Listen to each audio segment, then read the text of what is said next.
Thursday afternoon. Still trying to figure out what day it is this week. I'm still a day behind. It is Thursday here on Main Street Sports Today, presented by Mid-Tennessee Bone and Joint. I'm Chris Yow. He's Mo Patton, and we are glad to be here with you. Man, what a week it's been. We had so much news to catch up on, Mo, and then they just kept piling it on. News never stops. We say that, and then wait, like the third week of July or second week of July, it's going to be like, Well, the dead period. could y'all have saved us anything, please? Well, hopefully we won't have any coaching changes over the dead period as we have been wont to do over the last couple of summers. It almost never fails. Yeah, yeah. Man, yeah, we're gonna be trying to drum up some news to talk about, but no shortage right now.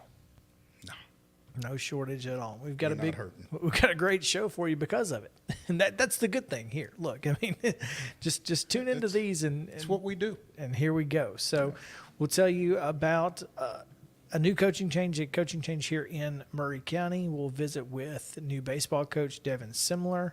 Is it SYMLAR or SYMLAR? SYMLAR. SYMLAR. Yeah. Okay. DEVIN SYMLAR. He'll join us at 2:20 on Coach's Corner. We'll also talk to INGRAM, Kevin Ingram, INGRAM Sports. I think that should be his logo. We should make him like a ram logo with a crown. That should be his logo. It'd be hilarious.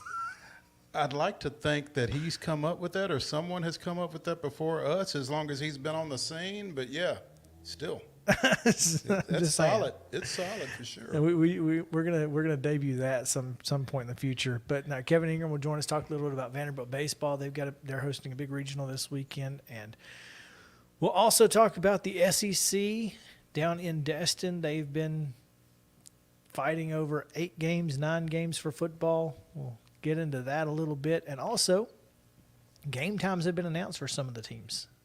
Vanderbilt and Tennessee have some game times already announced, so all of that. And there is a game time that has met with some consternation from a certain fan base. A breakfast with the Volunteers in Nashville, I think, has a few folks a little bothered. I would imagine so. I guess because you're going to have to cut your Friday night short.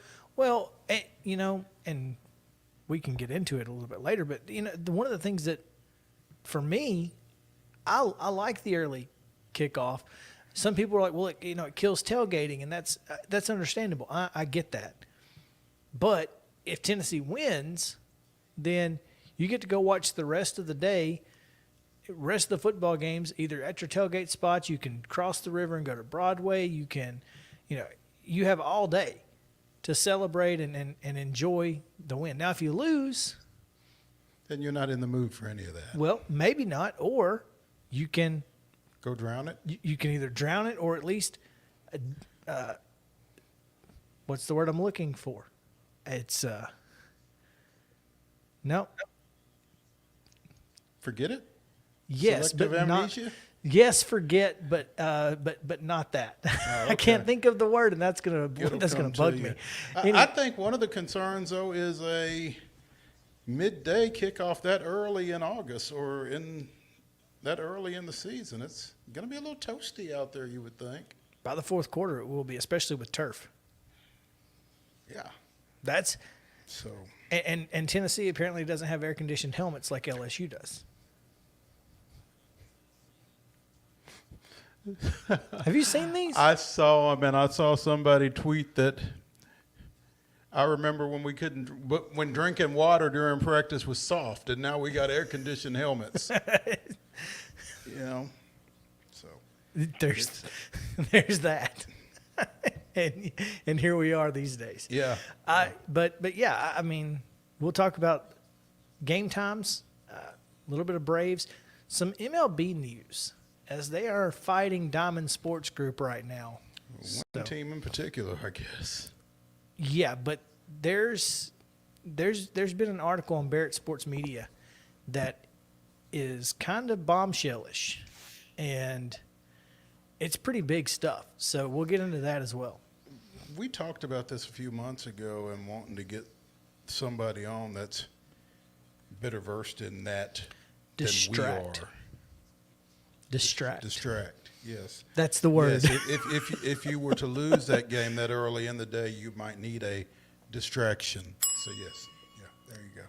Continue. Yeah. we were talking. We were about talking this. about trying to get somebody on who knew more about that situation than we do, and didn't have much luck. But we need to find somebody that, and it won't be hard to find somebody that knows more about that than we do, because all I know is somebody missed some payments and the Padres are no longer on Bally. Didn't miss payments. Or didn't make payments. Willfully did not did not make the No, payment. we didn't miss. We knew they were due. We just chose not to make them. Yeah.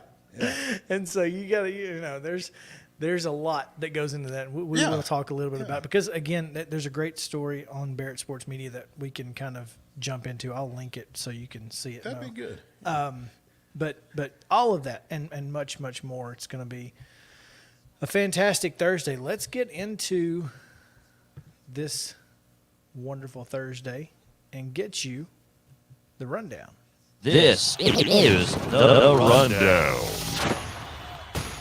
Results from Wednesday, yesterday, in Major League Baseball. The Twins defeated the Astros 8-2. It was Cincinnati 5, Boston 4.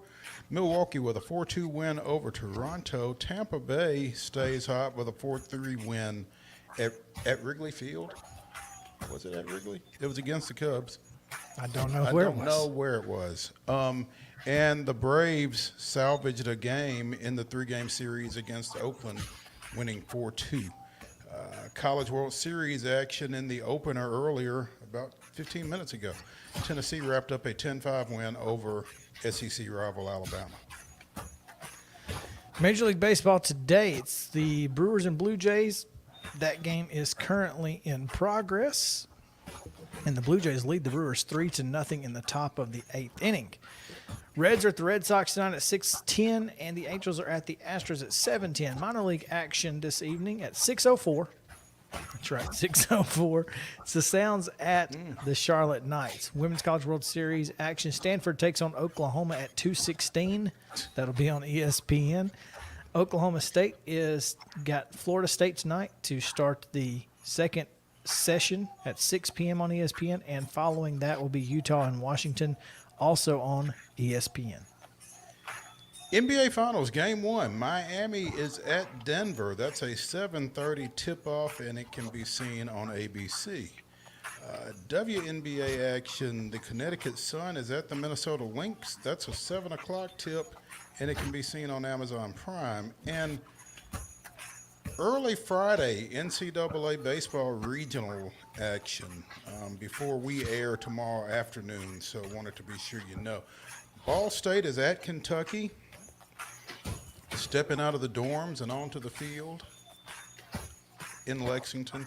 That's an 11 o'clock start on SEC Network. And at noon on ESPN Plus, number 4 seed Lipscomb takes on top seed at Clemson. And that is your rundown.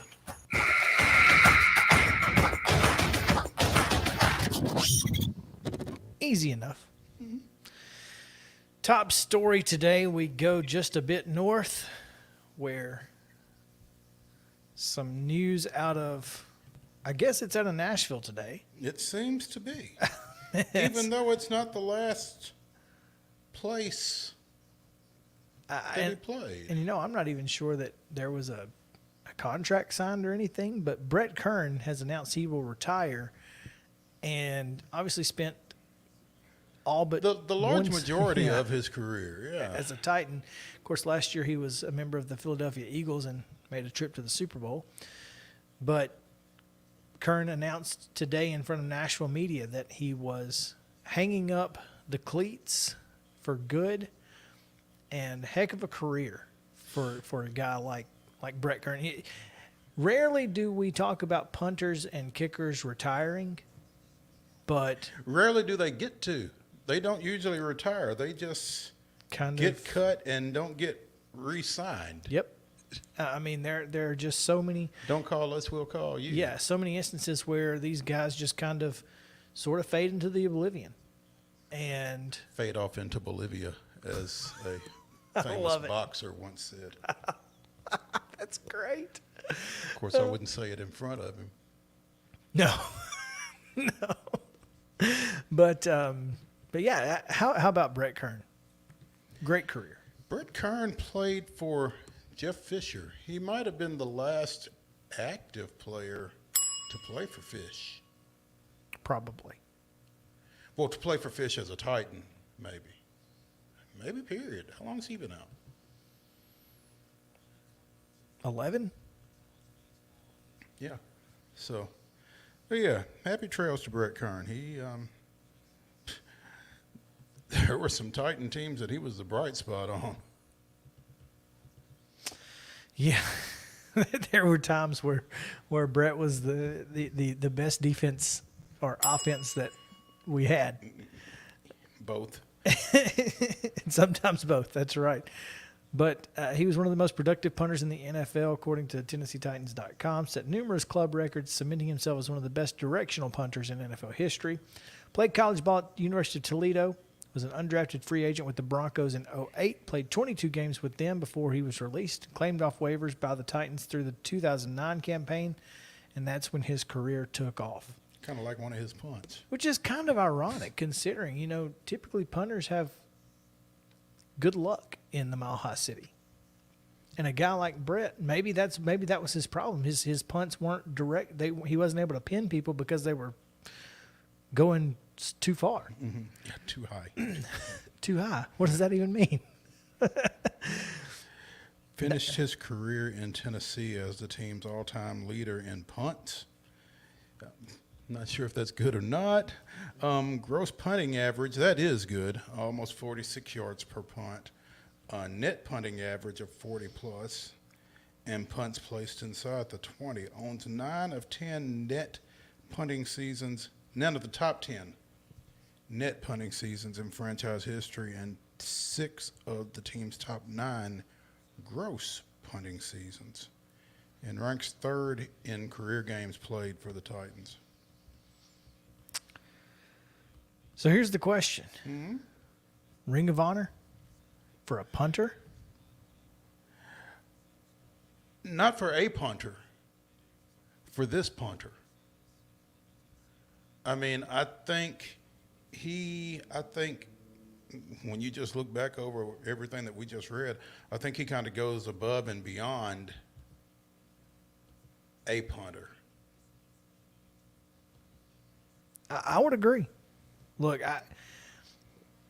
rarely would you think, and here's the thing, don't forget that Brett Kern was a phenomenal holder on extra points and field goals for a long time. And that's something that really gets lost. It does. Until one gets fumbled. Tony or, Romo. Hello. Yeah.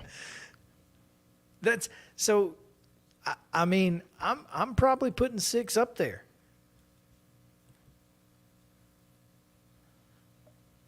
I think you probably have to look at who else is up there, see who else should be up there that isn't to this point, maybe, before you get too deep into that. But I think there's a case that can and should be made. I mean, I would certainly like. I would certainly like to think that if you're going to preach offense, defense, special teams, that a guy like Brett Kern, Who was so pivotal on special teams? yeah, deserves that opportunity. Sure. Yep. I don't know. It's.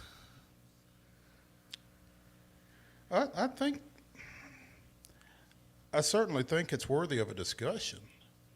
Yeah.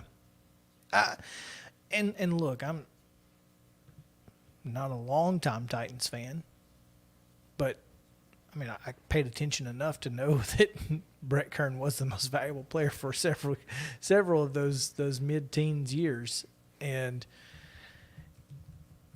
I think it's worth that discussion. But yeah, heck of a career.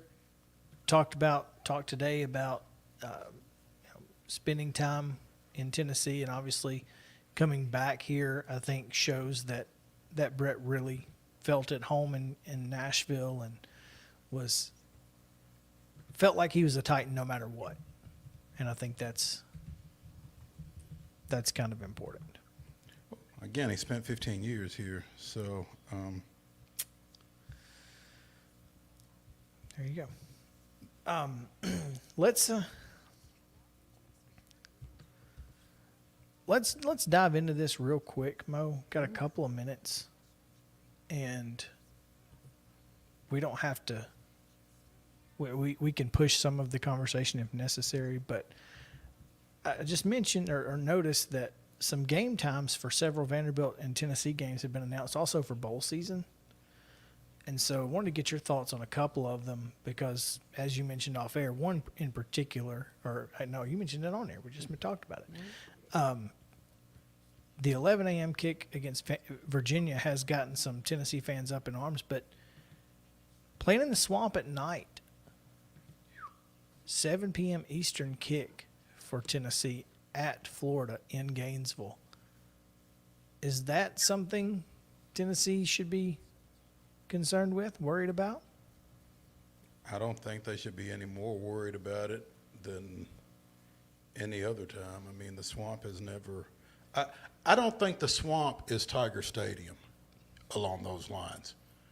And I think Tiger Stadium plays different at night.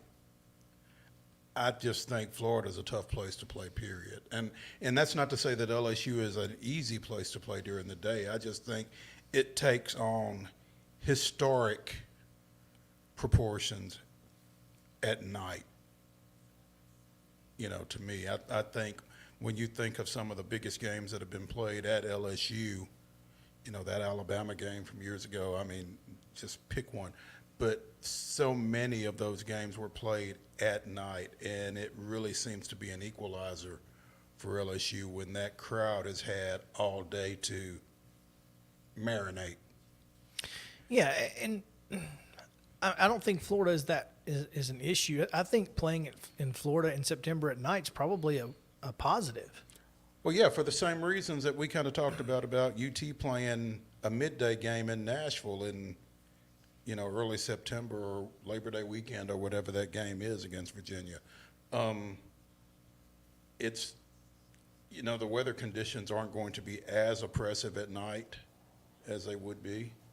So I think there's a little bit of a break there, probably. And it's going to be weird not hearing dun, dun, dun, dun in front of that game. Or any others, I don't guess. I think this is the last year of CBS and the SEC. Okay. Yeah. But if this game's at 7 o'clock, it's not going to be on CBS. So No, never I think it's again. an ESPN game. It's an ESPN game at 7 o'clock Eastern, 6 o'clock our time. Mm-hmm. But man, not hearing that and not hearing Danielson's voice with Tennessee, Florida is going to be awfully weird. Yeah, I think that's a trade-off that a lot of UT fans will make, though.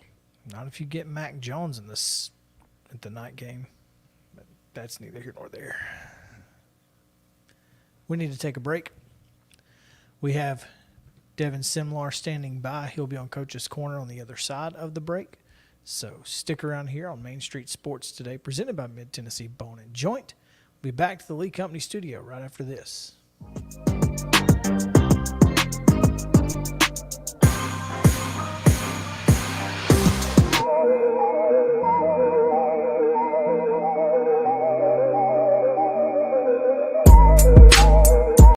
Mid-Tennessee Bone and Joint treats your orthopedic injuries and existing conditions. Our trained physicians will get you back in the game faster. Contact us at 931-381-2663 or www.mtbj.net.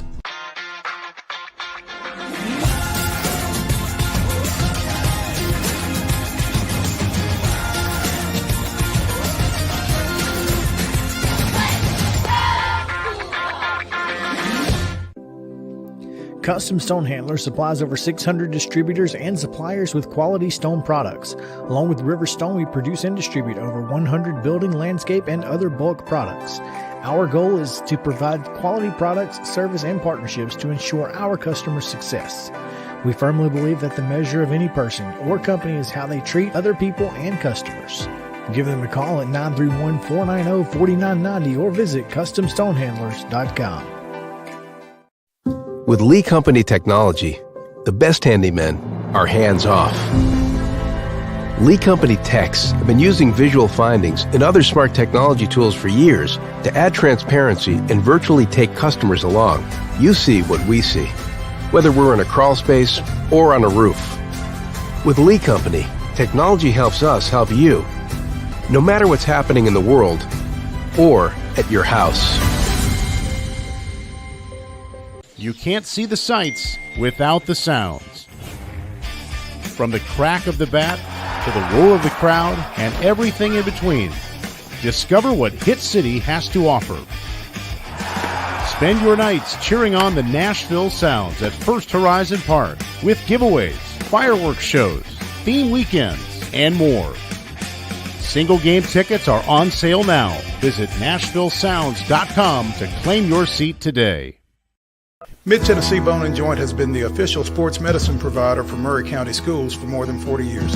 We specialize in orthopedic service, and our Ortho Quick Walk-In Clinic lets you bypass the ER. Visit us online at www.mtbj.net.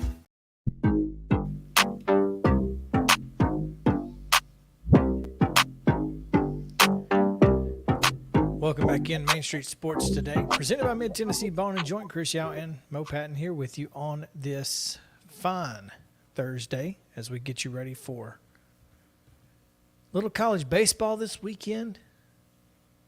College softball this weekend. College softball has already started in Tennessee with that big win earlier we mentioned. Kevin Ingram still to come, talking a little Vanderbilt with us as well. But right now, we welcome in brand new, newly minted Columbia Central baseball Barely coach. 24 hours. Barely. And that is DEVIN SYMLAR. DEVIN, welcome in. Thanks for joining us, man. Oh, thanks for having me, guys. Are you getting used to it, Coach? It's been a quick 24 hours, so it's been a lot of moving pieces going on. So I'm trying to get my feet settled in. You know, one of the great sayings that I became familiar with guys going, or with people going from assistant coach to head coach, is going from making suggestions to making decisions.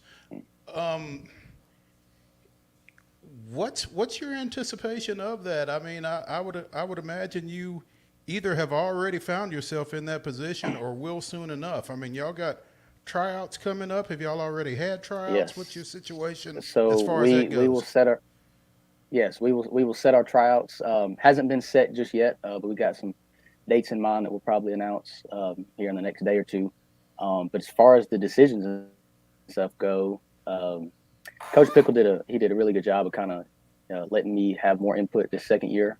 So I feel a little bit more confident with making some decisions, even with just lineup calls and stuff like that and pitching matchups. He was kind of, get more of not just input, but kind of let me make some decisions on those. So I was glad that he kind of let me do that second year. So now I feel a bit more prepared going in.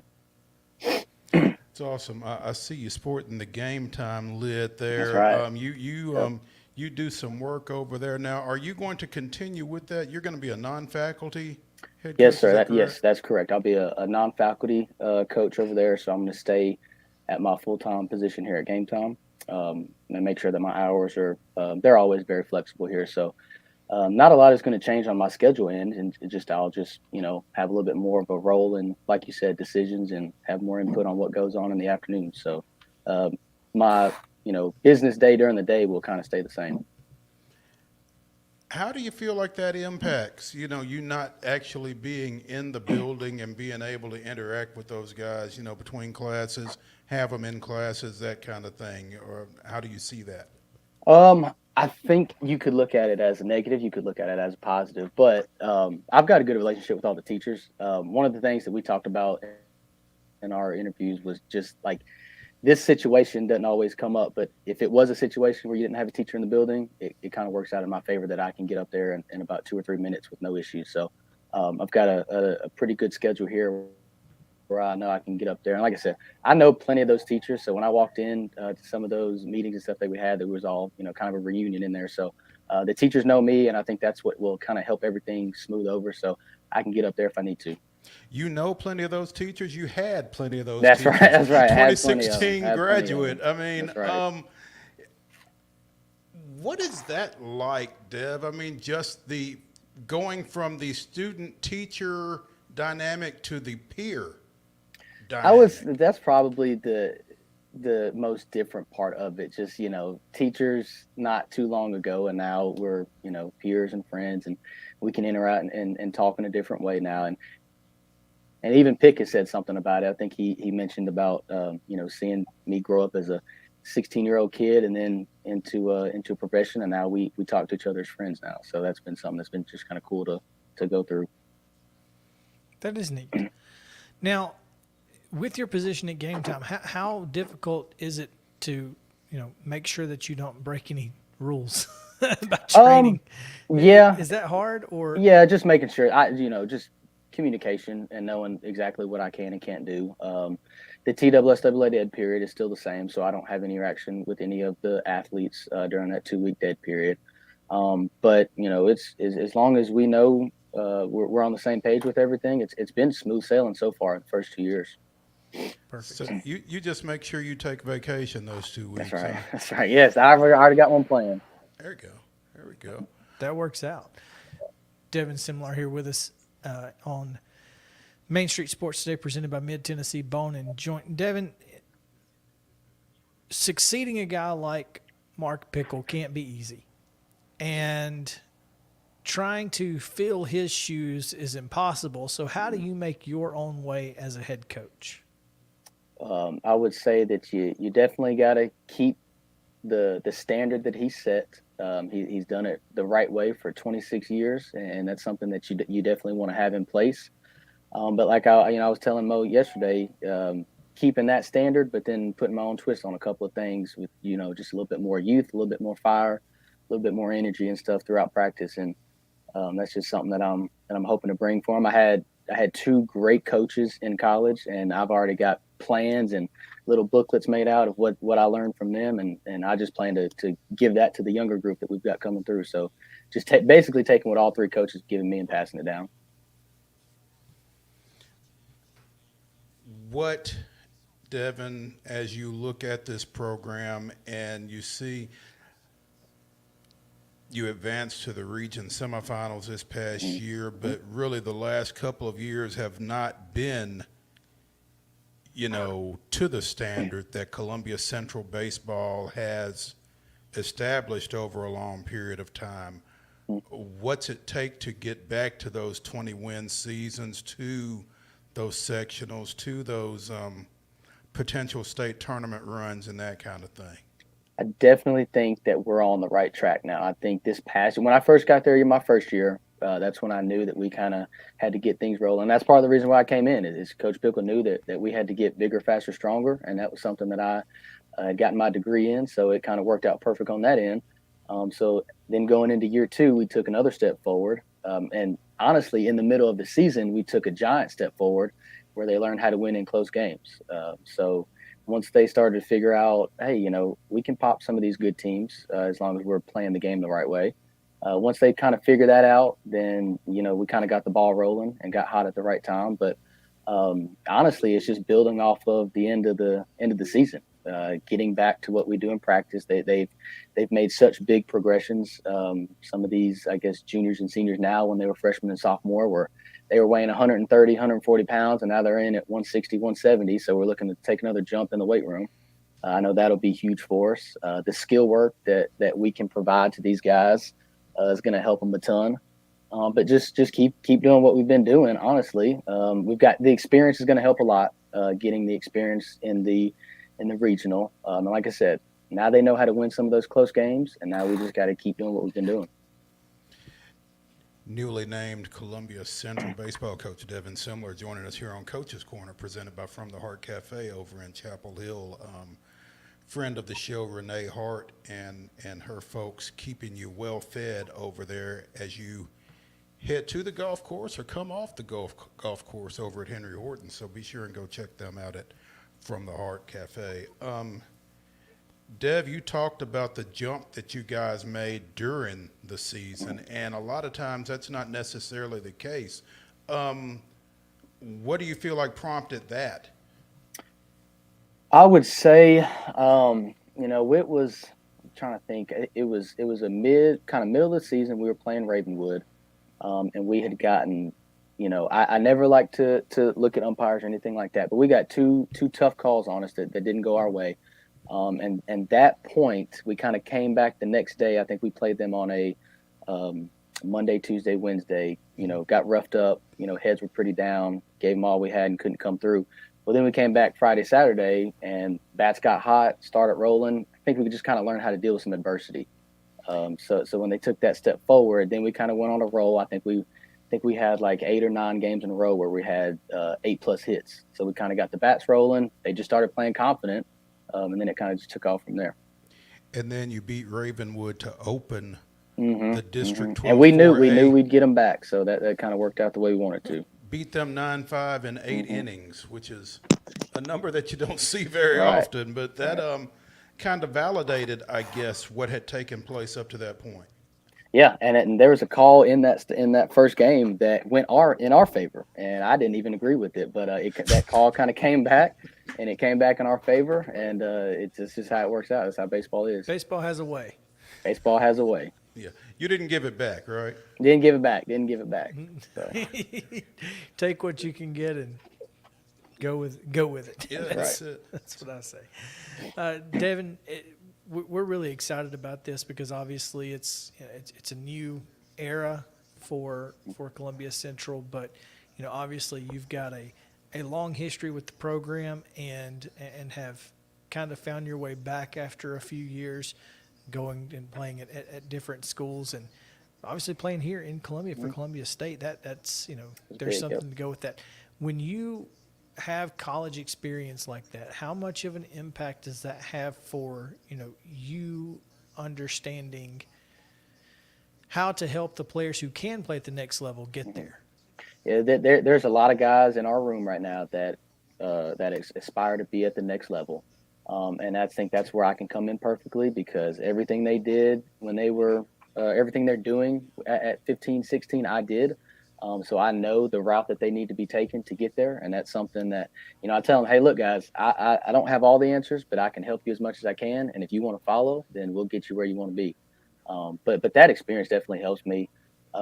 Just, being able to play for, like I said, 2 really good coaches. I know what great baseball looks like. I may have not have played at the Division I level, but I know what good baseball looks like. There's definitely a difference there, but just knowing what good baseball looks like and being able to pass that to these guys is something that I want to keep going.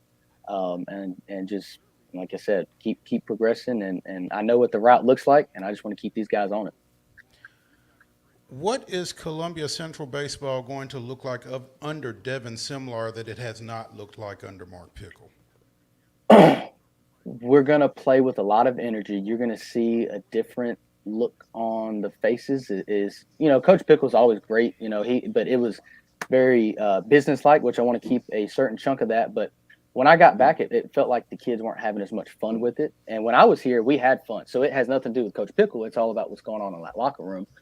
So I just want to make sure that we've got the right set of kids in there that want to be there.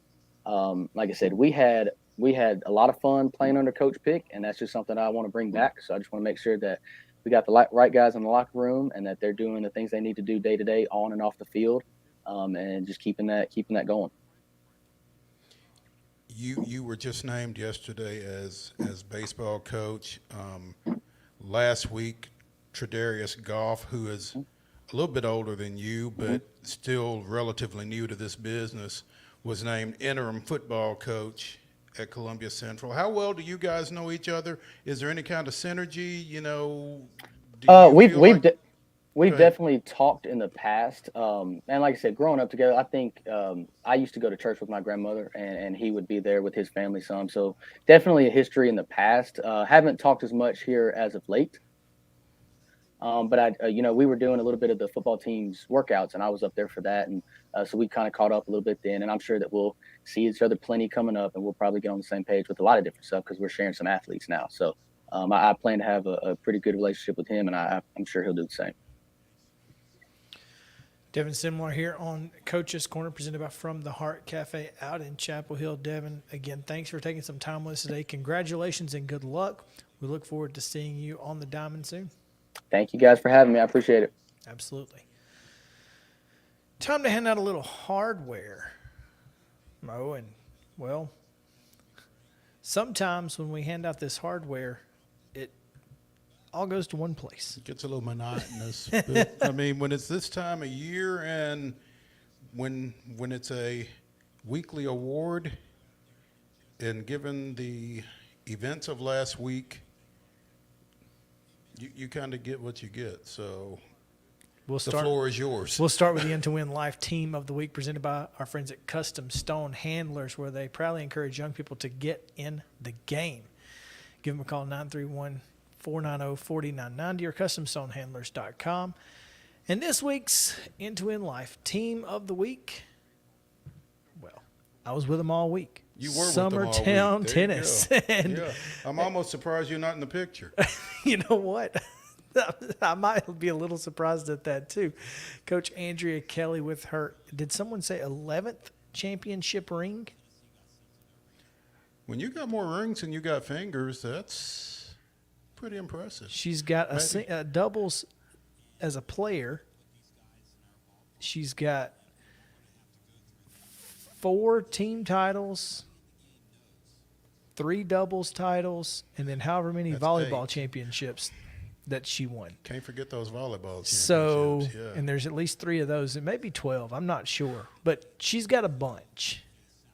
So congratulations to Andrea Kelly and the Summertown Tennis team for being our End-to-Win Life Team of the Week. I hope she's got a big safe to put all those in. She's got a really big team with some really big rings. Yeah. And a lot of them. Mm-hmm. Rings, plural. Rings. Yes. With an S or a Z, your choice. The MTBJ Athlete of the Week, Mo. Gracie Kelly of Summertown Tennis. Surprise, surprise. Yeah, daughter of Andrea. Won her only singles match, right?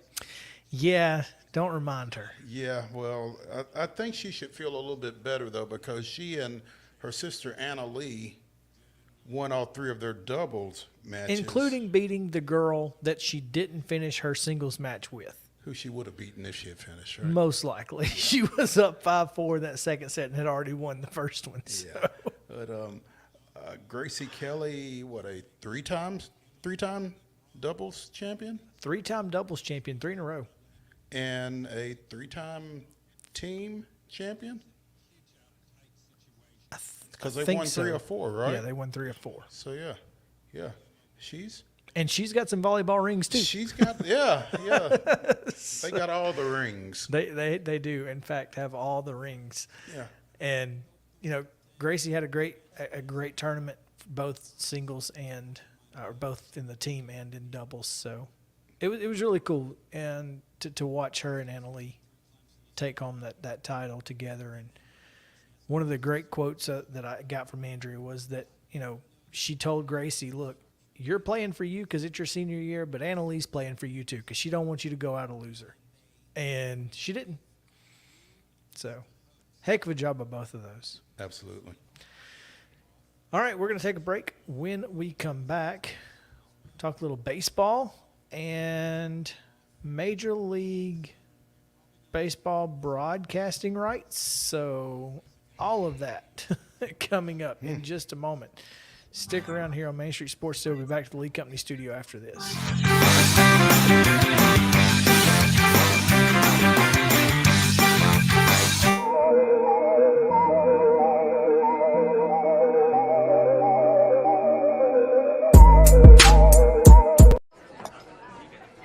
You've been putting back a few, and a few becomes a few too many. For a moment, you think about calling for a ride. Nah, you live nearby. What's the worst that can happen? You get pulled over, your insurance goes up. You You lose your license, you total your car, you kill someone. Tired of hanging lights every year? We get it. That's why Southern Nights is here to help. We install programmable lighting on your home or business so you can enjoy beautiful, customizable lighting all year round. No more ladders, tangled lights, or cold nights outside. We do the work, you do the celebrating. Call Southern Nights today and take the hassle out of holiday lighting forever. For a free quote, give us a call at 931-241-3074 or visit our Facebook page at Southern Nights. Vroom, vroom, time for the Rackley Roofing 200, and it is going to be June 23rd out at the Nashville Super Speedway. And we partnered up, all of us here at Main Street Media TV, and we have joined with Rackley Roofing to send you. Yep, what you got to do to win? All you got to do is go to your favorite Main Street Media website, look for the Enter to Win banner, click there, and you're in. Like Flynn. Isn't that cool? Main Street Media TV and Rackley Roofing sending you to the races.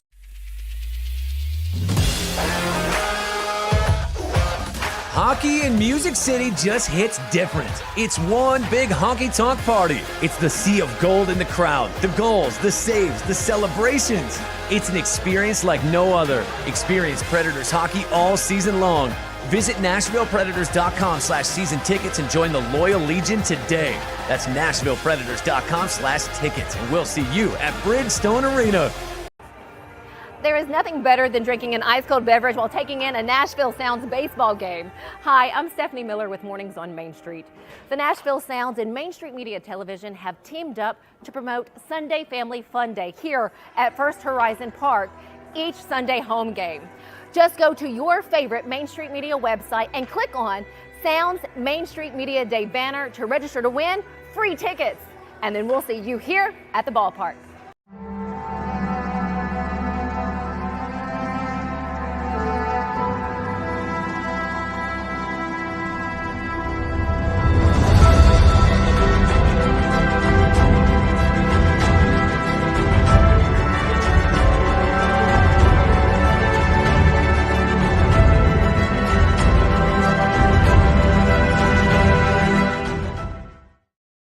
June 1st, 1961, Billy Martin, purchased by the Milwaukee Braves from the Cincinnati Reds over the offseason, was traded on this day to the Minnesota Twins, ending a tenure that featured just 6 at-bats. What? 6. He was 0 for 6, by the way. Of course he was. So you don't trade a guy who's 6 for 6. He spent the remainder of the season with the Twins, finishing his playing days that year before embarking on a scouting, coaching, and managing career with the Twins, Tigers, Rangers, Athletics, and most famously, the Yankees. Did 3 stints with the Yankees, which means he was fired 3 times by the Yankees. At least twice. Yeah. I don't know if he ended I'm pretty sure he was fired 3 times. That was this day in Braves history. Oh, man. Well, let's talk a little bit about the Braves. Got a big win yesterday. A salvage of a 1-game piece of that 3-game series in Oakland. It wasn't easy. Looked like it was going to be. Then it wasn't. But doesn't matter. Braves get the win, and that's what's important. Braves get the win, and they are, what, second? They have the second best record in the National League now, is that right? Behind the Dodgers? Oh, do they? I believe so. The Braves are 33-23 on this off day. The Dodgers are 34-23. Well, actually, they're tied for second best because the Diamondbacks are also 33-23. Well, we get a chance to take advantage of that. Or not. Hey. Listen, the Diamondbacks are second best team in the league. They will play well. The Diamondbacks are scoreless against the Rockies in the bottom of the first. So, where? Oh, in the bottom of the first. Yeah, right now. Okay. So they will either be a half game up on the Braves or a half game back of the Braves when they meet tomorrow at 8:40 our time. So get you a nap. Yeah, you'll have to have a nap if you want to stay up for that one. You hate those West Coast games, man. It'll be Charlie Morton and Merrill Kelly. I'm sure we'll talk a little bit about it tomorrow. But I mean, tomorrow's going to be busy, man. You between what you got UT and no. Oh wait, yes, UT tomorrow night. Yeah. Is because Clemson plays the early game against Yeah. Lipscomb. That's right. So it's UT and Charlotte. It's Vanderbilt and Eastern Illinois. And you got the Braves. And if you're headed to First Horizon to watch the Bananas, if you're headed to First Horizon to watch the Bananas, you can do that, but you won't be able to see any of the other stuff. No, you won't. But but again, if you don't have tickets, be careful going to First Horizon. Yeah. So make sure you have them scan them if you buy it from the scalper outside. Yeah, keep that guy with you till you get in. But yeah, like you said, big win. Who'd have thought big win at Oakland would be a phrase going into that series? But today, at least, they get an off day and maybe a chance to rest a little. Actually, it sounded like a few of them are going to play golf today. Well, that's their rest. That seems like good enough rest for me. Yeah. Who's that? I was talking to John Varlas at tennis the other day about you having golf clubs in your trunk, and not one time in the 3 years that we've spent nearly every day together have you ever said, I'm going to play golf. No.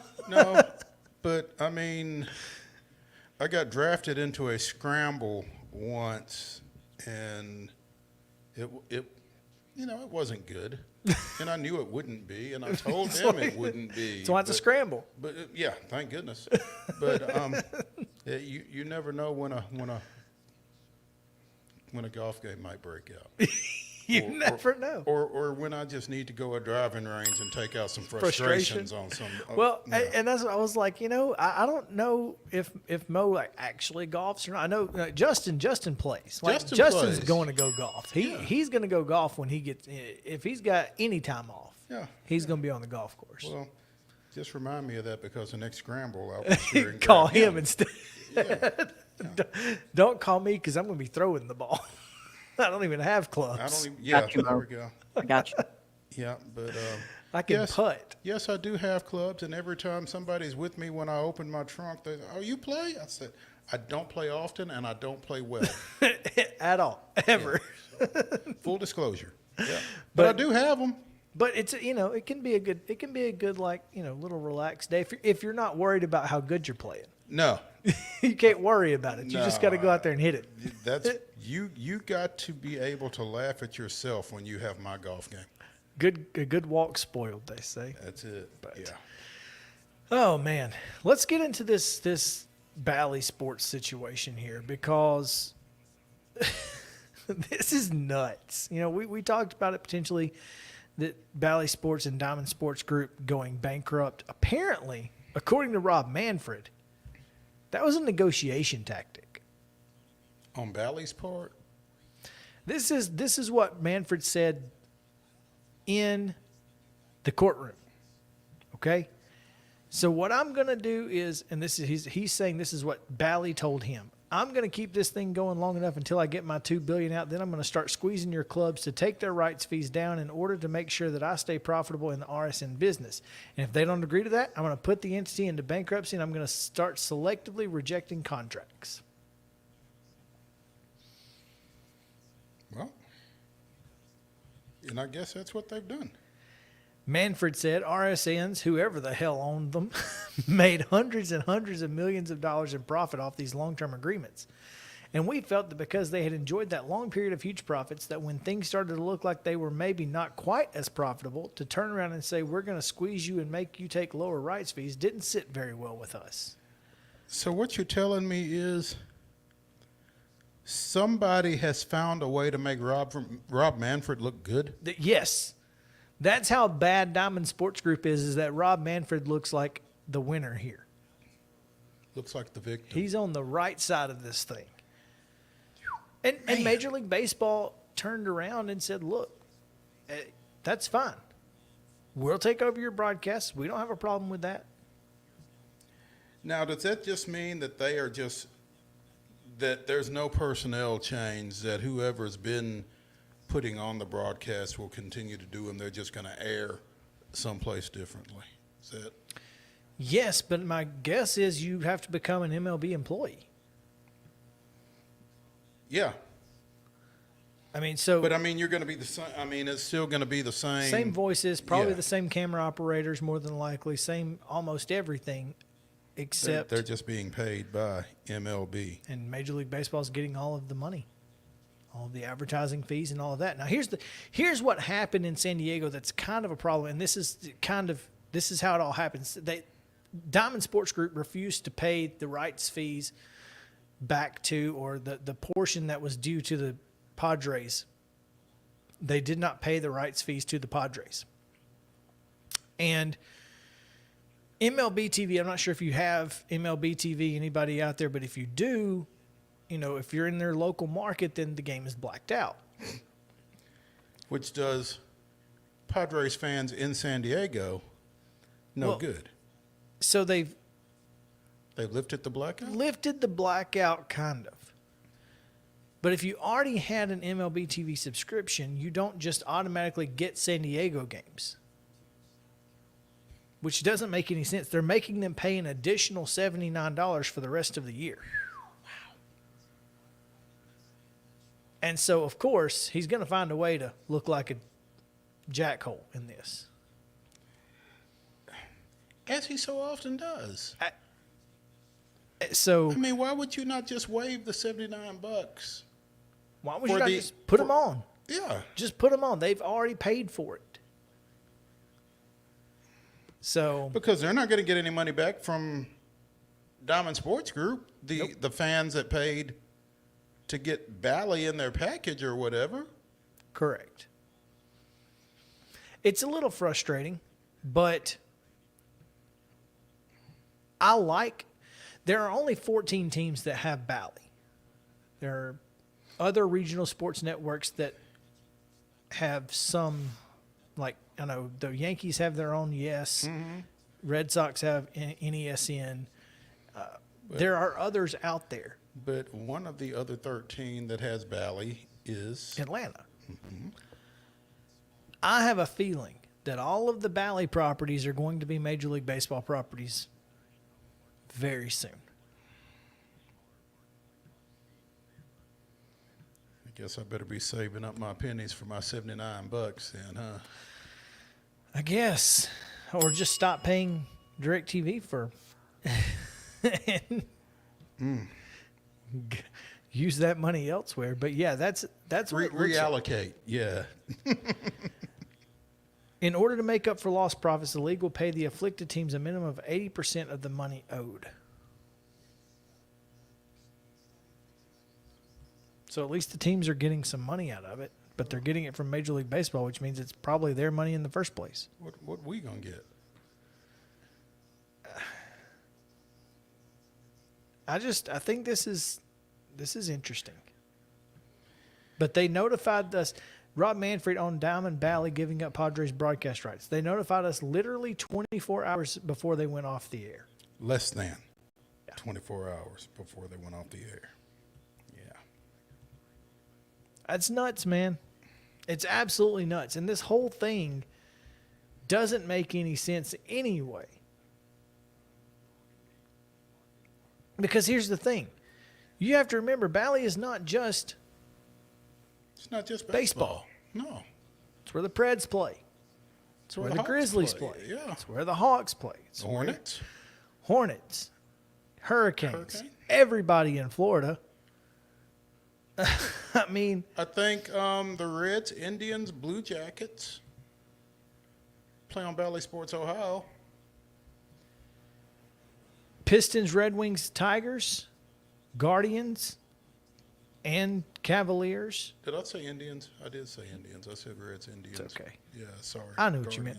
Yeah. Indiana that Pacers. Baseball team in Cleveland. Both St. Louis teams, Kansas City, Oklahoma City, Thunder, Spurs, Rangers, Stars, Mavericks, Pelicans. Not everybody in Florida. Magic Heat. Oh yeah, everybody in Florida. They just had them up higher.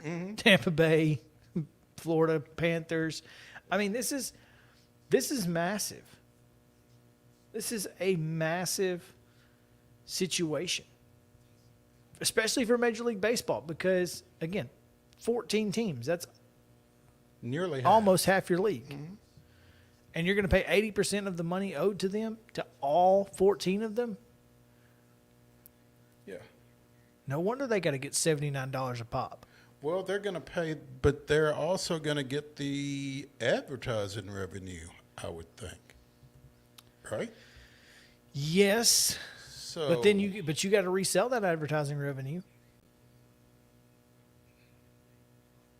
Because my assumption is that, and I don't know this because I obviously don't have the contracts in front of me. My assumption is that you paid to be on Bally, not necessarily to be on Bally Padres games. You paid to be on Bally Sports South, for instance. You didn't pay. It's like paying to be on Main Street Media TV, not necessarily Main Street Sports Today. There's a difference. And so, all those teams got to go in and say, hey, breach of contract. We're done advertising on your station. Then you got to go over to Major League Baseball, and they've got to have a new contract for you, and then you got to negotiate that. How long is that going to take? Are there even going to be commercials in the middle of these games? Because if you watch MLB TV, the commercials are all MLB stuff. It's just it's just like that's all it is. It's not actual commercials. The Dodge dealership in Smyrna, Georgia, isn't advertising on MLB TV. good point. So there's a lot that has to happen here, and I've been really interested in this from the beginning, but there's still not enough information out there to really understand what it means. What it means. Yep.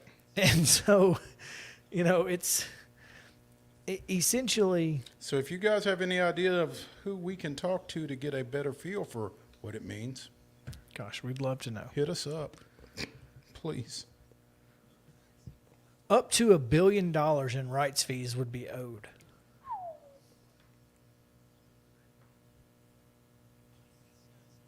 $1 billion. That's $800 million if you paid everybody 80. $1 billion with a B. Oh, man. All right. Well, there you have it. That's where it sits, and I'm not going to hold my breath that Bally Sports South is going to be playing Braves games very, very much longer. And here, I'm here to tell you, I'm happy about it because I'm not paying $75 a month for cable to watch it. I'm just not going to do it. So, however else I have to get them, that's what I'll do. We'll take a break. Kevin Ingram is standing by. We'll talk to him about Vanderbilt. We'll talk to him about Vanderbilt's regional action this weekend. So stick around here on Main Street Sports Today, presented by Mid-Tennessee Bar and Joint. We'll be back to the Lee Company studio in just a moment.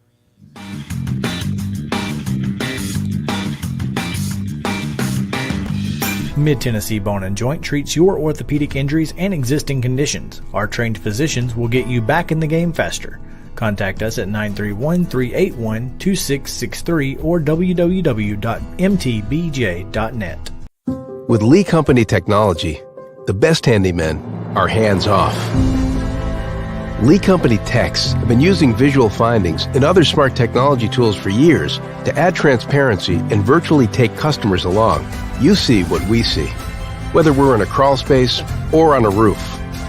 With Lee Company, technology helps us help you, no matter what's happening in the world or at your house. Jones & Lang Sporting Goods here in Columbia has been outfitting teams, officials, and anybody else from T-ball to college for 50-plus years. Be sure and check them out at 931-388-8060 or online at jonesandlang.com. Jones & Lang Sporting Goods, the look of a winner. Zion Christian Academy, ZionEagles.org, or 931-388-5731. You can schedule your appointment. Go tour their campus. It is beautiful over there, and you're definitely going to want to see it. Again, it's ZionEagles.org. Give them a call, 931-388-5731, and schedule your tour today. Welcome back to Today's Better Health. I'm Colleen Barton, and I'm here with Dr. Gil Kentoff and Dr. Wendy Toohey, and we're talking about the latest treatments in back and neck pain. Many people, Colleen, come to see us with neck and back pain, and they develop tingling and numbness down the arm or lower back pain that develops into sciatica shooting down their leg. And for these patients, we have an advanced treatment technology, non-surgical decompression therapy that we really introduced to this area. It separates the vertebrae and creates a suction to allow fluids and nutrients back in to heal the disc naturally, relieving pressure on the nerve and on the joint. It's an amazing treatment. We've been helping. I bet you have a special offer. The first 25 callers will receive an examination, X-rays, review of our findings, and their first treatment, all for $39. Call 615-551-3897 today to receive this special offer. A game without a crowd is just a scrimmage. A performance without an audience is just a rehearsal. Without your presence, high school sports and the performing arts aren't possible. Ensure that these essential extracurricular activities continue to enrich the lives of students in Tennessee. Purchase a ticket to your local high school's game or performance. This message presented by the TSSAA. You can't see the sights without the sounds. From the crack of the bat to the roar of the crowd and everything in between, discover what Hit City has to offer. Spend your nights cheering on the Nashville Sounds at First Horizon Park with giveaways, fireworks shows, theme weekends, and more. Single game tickets are on sale now. Visit NashvilleSounds.com to claim your seat today. Mid-Tennessee Bone and Joint has been the official sports medicine provider for Maury County Schools for more than 40 years. We specialize in orthopedic service, and our Ortho Quick Walk-In Clinic lets you bypass the ER. Visit us online at www.mtbj.net.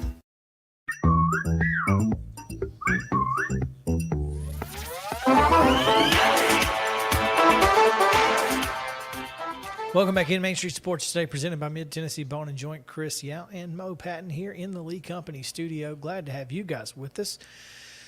Man, again, crazy week it has been, crazy weekend it will be, and it will start tomorrow at Hawkins Field with Vanderbilt hosting a NCAA baseball regional. And joining us to talk about it is Vanderbilt Radio's Kevin Ingram. Kevin, welcome. How's it going? It's going good. I look cold in that picture that you're using with the jacket and everything. You do look cold in that picture. I was just going to mention that hopefully you won't need the the puffy coat this weekend. I don't think we'll need the puffy coat this weekend very much. That was a selfie I took at Forbes Field at the old site there at the University of Pittsburgh. We played up there in basketball a couple seasons ago, and I went walking around. I'd been there once before years ago, but I walked, they still have part of the old fence or wall really with ivy on it and everything. It's a really cool spot if you're ever up there and have a chance to check it out. Kevin, as Chris said, you guys opened the Nashville Regional, and I'm looking for it on this graphic, and I know it's on here, and I know I'm overlooking it, but you open tomorrow against Eastern Illinois. Is that correct? That is right. Yep. All the way down from Charleston. Charleston. Have you ever been there? Oh, have I ever? Yes, I've been to Charleston a number of times. Oh, that's right. Yeah, from your time with Belmont. Yeah, okay. Yeah, I've done basketball there several times, done football there several times at O'Brien Field. So, I've been to Charleston. Always great folks, and I've enjoyed times I've been up there over the years. That drive is awful, though. Yeah, it's not a whole lot to see along the way, is there? No. You make your way up through the middle of Illinois. Yeah. Oregon coming in as the number 2, Xavier is the 3. A lot of so-called analysts, experts, pundits are picking Oregon to come out of Nashville. What do you see that makes people feel that way, and how does Vanderbilt go about dispelling that?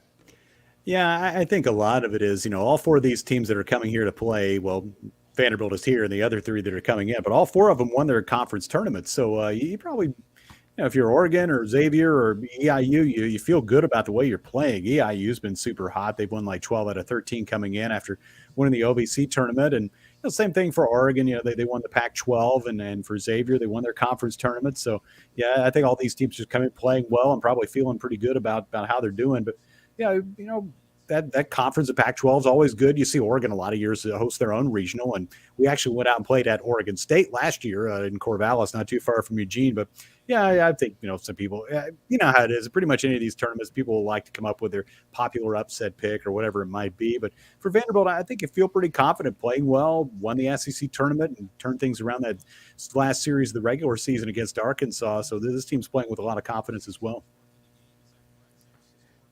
When you look at this region, it does seem, like a tough sell for the number 6 national seed. But, obviously Vanderbilt has been playing as well as anybody lately. I mean, you can talk about winning the Pac-12 and the OVC and whatever conference Xavier's in. I'm not sure. The Atlantic 10. Okay, the A10.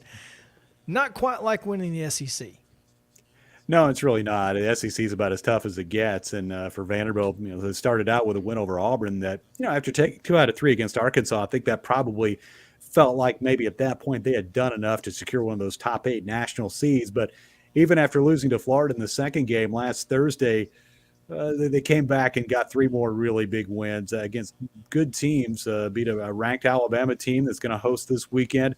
They turned the tables on Florida a little bit on Saturday, took advantage of some miscues in the first inning, and it really jumped out to a big lead, and then got it done against Texas A&M in the championship game. But I think that was really important for this program. They needed to win something, have something tangible to show for their efforts. So they come home from Hoover with the trophy from winning the whole thing down there against outstanding competition that you play every single day of that event. So again, I think that probably fuels this team a little bit, and they feel like they've turned things around after really a tough stretch in the back half of the SEC. You look at who all they played weekend after weekend, especially that little road stretch where they went to Florida and to Alabama on consecutive weekends, and played at Tennessee, and just played, and then Arkansas at home to finish up against a team that was ranked 2nd or 3rd in the country. So I think after all that, to win that SEC tournament really felt good for this team, and then they have something they can really hang their hats on. They have a tournament trophy for one thing, but you've just seen some of these young guys really perform well, and a lot of good performances across the board from this team. And Kevin, you've been around Vanderbilt and the SEC long enough that when you win this tournament, inevitably somebody's like, well, when they got knocked out in early, that it didn't mean anything to them. They needed to get home and get rested for the NCAAs, blah, blah, blah. But to your point, it means something to come out of here with the trophy. Oh, for sure, Mo. And I think different teams have different ways of looking at the SEC tournament. And you look at the last 2 national champions, they weren't around very long down in Hoover. Mississippi State a couple years ago, I think they might have went 1-2, and Ole Miss was pretty much one and done last year. Vanderbilt knocked them out. And then they barely get into the NCAA tournament and they end up winning the whole thing. So, yeah, maybe it means different things to different people. But I think for Tim Corbin and this particular program, if you're playing a baseball game, you're in any sort of competitive environment, they're there to win. They're not there to win a game, lose a couple, and go back home and now, we'll get our pitchers ready for all that. I mean, they're there to win the tournament. And I think that was perfectly illustrated after that game the first time Vanderbilt played Florida last Thursday night, a week ago tonight. Coach Corbin was not very happy with the way that game came out. And if you saw the post-game comments, they were very short and to the point.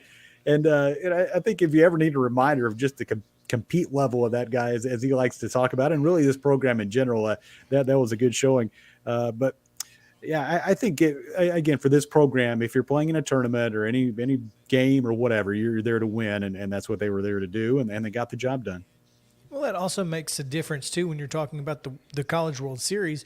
You have to understand how to win a tournament, and if you've not done that, it's hard to do. So the positive here is that all of these teams in the Vanderbilt Regional also won their conference tournament, so they played a while too. None of them are rested either. So I guess that's one positive that can come out of that. But learning how to win a tournament is important.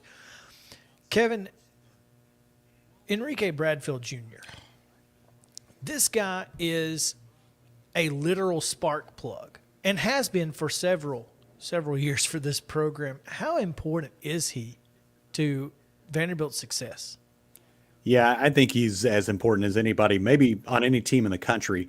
He just does so many things, and I don't know how he's not first team all conference in the SEC. Whatever. But you can say, well, he didn't hit 300 this year, but I would submit that he is the most impactful player in the conference and maybe in all of college baseball. If you really watch the games and see all the different things that he does, whether it's getting on base, stealing bases, distracting pitchers, bunting, or whatever on the offensive side, and he's shown more power the last couple of seasons. He's left the yard several times each of the last 2 years. But the work that he does in the outfield is second to none in all of college baseball. He has to be the best outfielder in the nation, and I would say he's the best outfielder that's ever played at Vanderbilt. In the 3 seasons I've watched him play, it's been pretty impressive. Whether it's going above the wall to make a catch or coming in and making a diving play or just simply running everything down from gap to gap. It's been so much fun to watch that guy over the last 3 seasons. And I started thinking toward, in about April or early May, I'm almost sad that I'm not going to get to watch Enrique play for very much longer for Vanderbilt because it's just been so fun. He's such a nice guy. Gosh, if you spend any time around him, you become a fan immediately. I was thinking about last winter. It was around Christmas time. I was walking out of Memorial Gym and headed out toward the car, and I passed Enrique kind of in that breezeway there behind the left field wall that goes into Memorial, like where the entrance to the baseball facility is.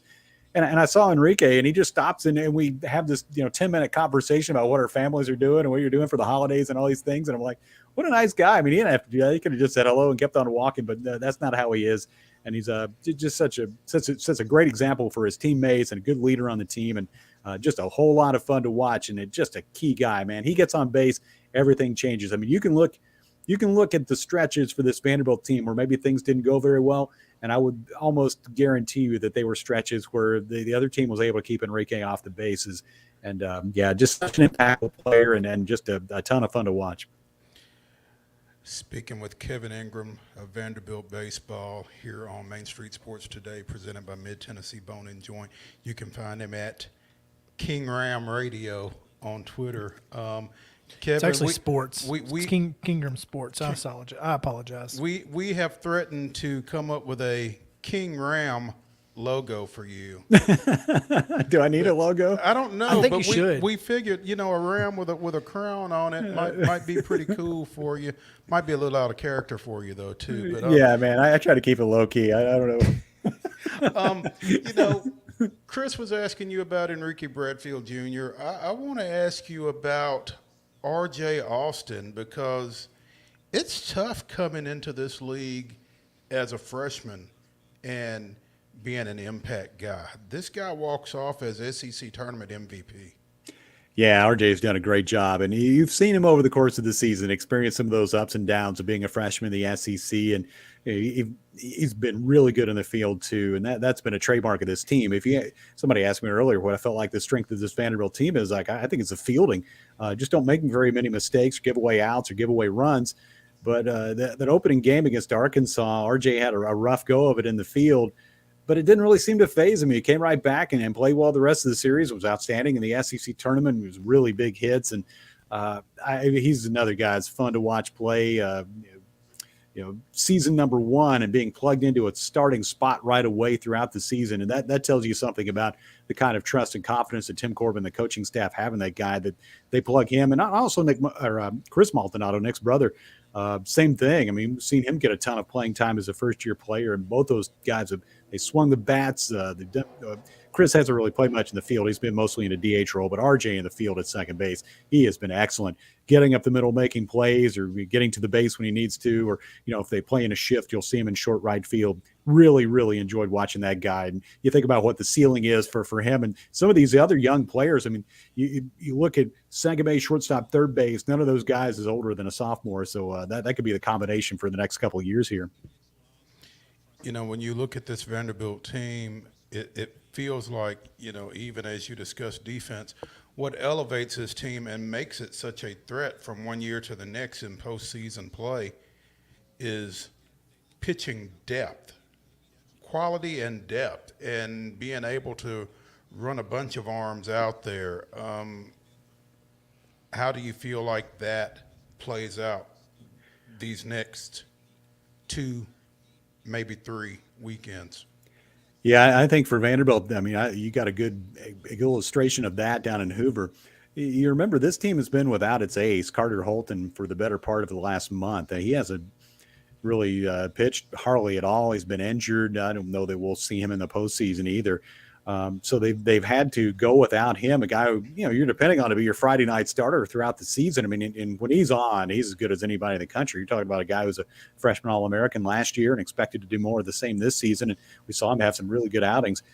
So they've had to piece it together a little bit. We'll see Devin Futrell get the start tomorrow night. He's a sophomore, but he's got a lot of experience, including in the postseason. He threw a great game out in Corvallis last year when Vanderbilt put him out there in a starting role. But then after that, yeah, it might be anybody's guess as to how the pitching will stack up for the rest of the weekend. But you've seen Sam Laboki become a really key guy for this group. He's not going to come out there and throw 8 innings, but he might come out there and throw 4 or 5 really good innings.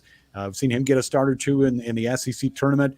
All sorts of different contributors. It's been really interesting to watch how they pieced it together. Hunter Owen has been able to come back, another really strong left-hander, throws hard. And if he can come back and give this team a big contribution, it could go a long way toward making a deep postseason run here. But, yeah, that's the good part about this program. And it feels like this pitching staff's getting a little healthier with the exception of Holton. Everybody else, for the most part, feels like is going to be good to go. So, yeah, it's really interesting from year to year to see how Tim Corbin and Scott Brown go about making it work in terms of pitchers, because you don't always have Kamar Rocker and Jack Leiter to be those workhorses for you. You think back a couple years when Vanderbilt hosted the regional and super regional, and those super regional games against East Carolina. Good luck trying to beat Rocker and Leiter on consecutive days and keep your season going. But a little different case here. You don't have the 2 big hammers, but they got plenty of pitching depth, and you got Nick Maldonado on the back end of the bullpen to really bring it home for you. And Patrick Riley always seems to be in the middle of a lot of stuff on the mound. I mean, bring him in anytime, any role, and he seems to just get it done. He does. Patrick and Thomas Schultz also. They're 2 veteran guys who've been around this program a long time, and they've played in a lot of different situations. I think Patrick is almost better in a role where you bring him out of the bullpen for long relief than making a start. He struggled a little bit at times as a starter, but you bring him in the 4th or 5th inning and try to throw him for 3 or 4 innings. He's usually lights out and has done a great job, and did in Hoover as well. He's been one of those guys that felt like at times it saved a series by just giving you some innings, chewing up some innings, and being effective and holding the team off the scoreboard. So, yeah, those 2, Riley and Schultz, are really going to be key guys, too. And Ryan Ginther, the left-hander, I think he was a little banged up during the SEC tournament, not able to go, but I would expect that he could be a factor this weekend, too. Kevin Ingram with us from Vanderbilt Radio. Never mind what I have on the screen. It's K Ingram Sports on Twitter. Oh, it's K Ingram Sports. Once I get my new logo, though, we'll just be able to put up my logo, Exactly. We'll just put the logo up, and we'll make sure it has a puffy jacket.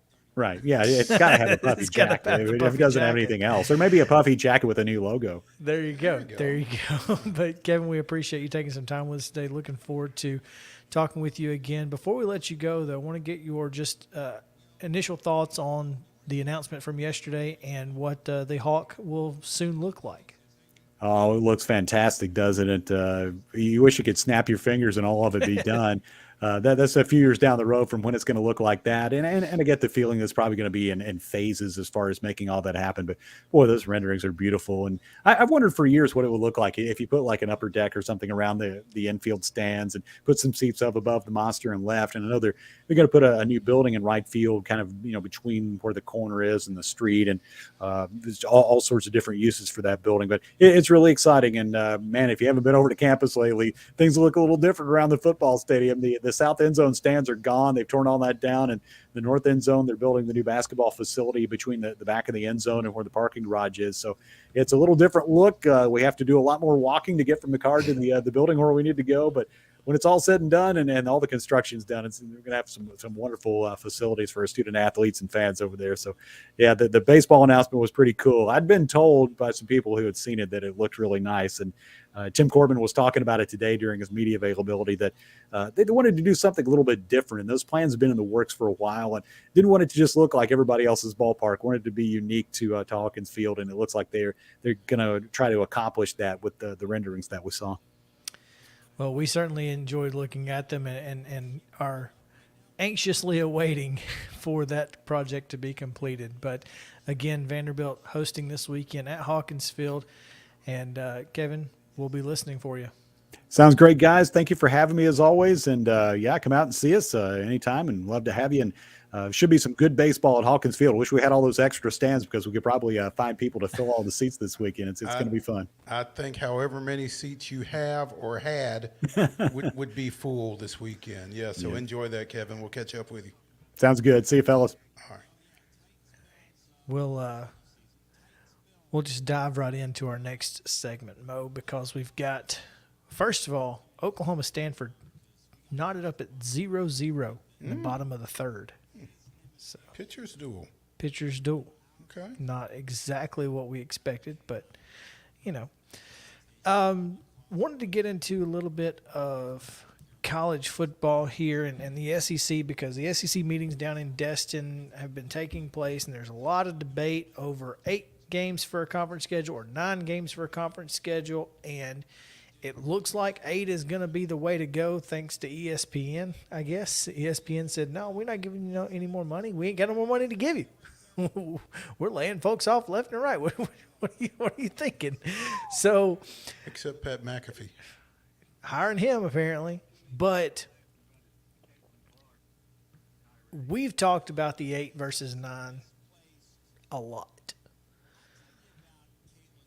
This particular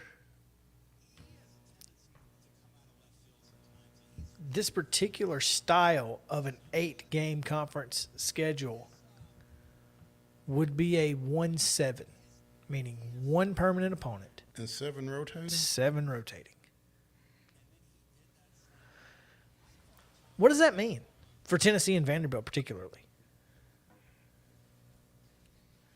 Well, I mean, I would think that is their 1 permanent. I would think that they are each other's permanent. I would think that Florida, Georgia, Alabama, Auburn. I mean, I think Kentucky, South Carolina? I guess. It's the only real option. Ole Miss, Mississippi State. LSU. Arkansas. Mm-hmm. Missouri. A&M. Kind of have to what be. do you? It's almost got to be because you can't break up Oklahoma, Texas. Red River's gonna be played. But can you not break up? I don't think you can break up A&M, Texas, though. Oh, you can't. Why? It ain't been played. They already ain't played it. I think those 4 become interesting. Missouri's just kind of on an island, as is really Kentucky and South Carolina both. Yeah, but I think because of the time that they have both spent in the Eastern Division, I think that's probably obvious given everything else. But A&M, Texas, Oklahoma, Missouri, which way do you go? And who do you deal with first? I mean, is it Oklahoma, Texas, and then A&M, Missouri are the last 2 standing? Or is it A&M, Texas being in the same state, and then, and you do make a heck of a point. They've not been playing anyway. At least Oklahoma and Texas are coming in together from the Big 12. So that's. But it's got to be 7.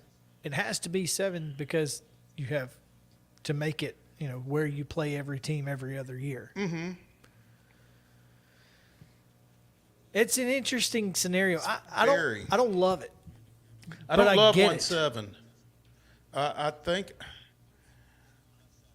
I like 3-6 better. Well, of course. I mean, 3-6 is obviously the ideal situation, but if you're the SEC, why?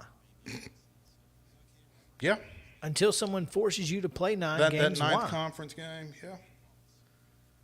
Because obviously you have a far less chance of losing if you're not playing a conference game.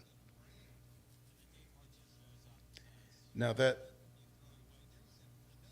in a 1-7, then that leaves you 4 non-conference. Go play somebody in a couple of those anyway. One of them has to be a Power 5? Power 5. Okay. Per bylaws. Here's the problem. The Big Ten, when Southern Cal and UCLA, they're taking that out of their bylaws. So you don't have to play. So what are they going to play? They've been playing 9. Okay, so they're going to keep playing 9 conference, and then their other 3 can be... Only the SEC and ACC play 8. So you're going to see a lot of SEC, ACC... non-conference games. Mm-hmm. Which I'm okay with. Which isn't necessarily a bad thing. Georgia's obviously already going to play Georgia Tech. Mm-hmm. I mean, Florida's going to play Florida State. South Carolina's going to play Clemson. That's just, you've got the naturals already built in. Right. Kentucky's going to play Louisville, etc. Vanderbilt should be playing Wake. Annually. And they may be. I mean, this is the third year of this series now that they'll be playing this year. I think so. I think Vanderbilt Wake makes sense. But yeah, it's interesting because, a lot of folks think this is a 1-year deal where they're going to do the 1-7 one time. And they'll try to maneuver the schedule where some of those rivalries still take place, where you don't lose Alabama LSU for a year, or Alabama Tennessee for a year, Georgia Auburn for a year. So, but if you're only going to do it for 1 year, why not just go ahead? Why do it at all? Yeah, just blow it up. Yeah. So, I'm really curious how this ends up. Justin, you can throw that slide up with the Vanderbilt times. Yeah. No. One more. Back one. Nope. Back one more. There we go. Vanderbilt will kick off against Hawaii at 6:30. Alabama A&M at 6 o'clock, and then that 10 a.m. Central Time, 11 o'clock Eastern on ACC Network with Wake Forest. And they get the Rebs on CBS Sports Network at 6 o'clock. So,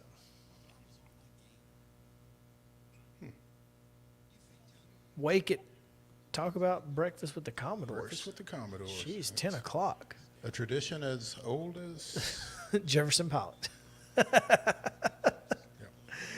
Well, that's going to do it for today's show. We've got some great stuff coming your way tomorrow. Looking forward to it. So please come back with us at 2 o'clock on Main Street Sports Today, presented by Mid-Tennessee Bone and Joint. Thanks again to Kevin Ingram and to DEVIN SYMLAR for joining us today. We look forward to seeing you guys tomorrow back in the Lee Company studio on Main Street Sports Today, presented by Mid-Tennessee Bone and Joint. We'll see you then.